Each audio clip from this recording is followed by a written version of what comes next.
We can go live now to Leonidas Chrysanthopoulos, who's a former Greek diplomat and ambassador, to discuss this a bit further. Thanks very much for coming on to RT this evening. We are expecting the Prime Minister to announce snap elections very soon, in fact, as early as September. Does it surprise you that it's come to this, given his popularity in January? Well, what he promised to the Greek people in January, he never kept. And that's the big disappointment that the Greek people have today. Now, what will be the outcome of the elections is to be seen. But what is interesting is the fact that the European Commission just reacted a short time ago by saying that this election would allow the Greek people to support the austerity program, which is the way that they want to present it. But I very much doubt that this will happen. So, I mean, what is the feeling in Greece, do you think? Because presumably people will be angry that they've had to sign up to all this austerity. This is precisely what they didn't want. Is there a danger that Syriza could actually lose ground here in this election and not get the majority that it needs? Well, the people are angry, the people are disappointed, and the people know that these measures will never be implemented for the simple reason that they cannot be implemented. I mean, we do not have money to pay these taxes, which are not only these taxes, but it's an accumulation of taxes from the previous memoranda. Our pensions and our salaries are constantly going down because of the increase of indirect taxation. So the people are very angry, and I think that Tsipras might lose these elections because of the anger of the people and the fact that they were lied in such a blatant way. And so who do you think, if you say he loses these elections, who do you think will step into his place? Do you think we'll see another anti-austerity leader?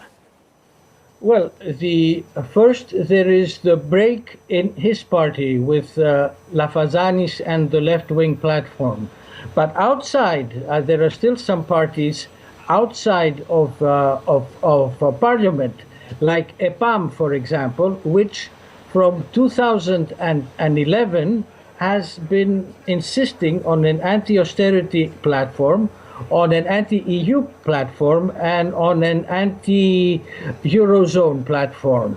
And it is quite possible that this party will be able to come into parliament and try, along with other like-minded parties, drive the country out of this crisis. And the only way to do it is by leaving the Eurozone.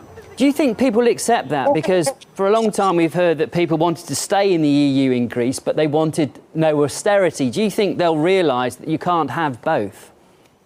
I think that they are starting to realise that, and this is maybe one reason why Tsipras is making the snap elections so quickly. The reason that he is doing it is so that the people won't be attacked by all the austerity measures that will come in basically in October. So this is a game that he's playing, but many people have realized that there is no benefit from remaining in the Eurozone and suffering like that and having to pay debts that are really not debts until the year 2030 and so forth. Some people have argued this is what the creditors, the Greek creditors, wanted all along, to get a U-turn on austerity and then force an election. But actually, from what you say, do you think they could actually be worried about this election and how it might go?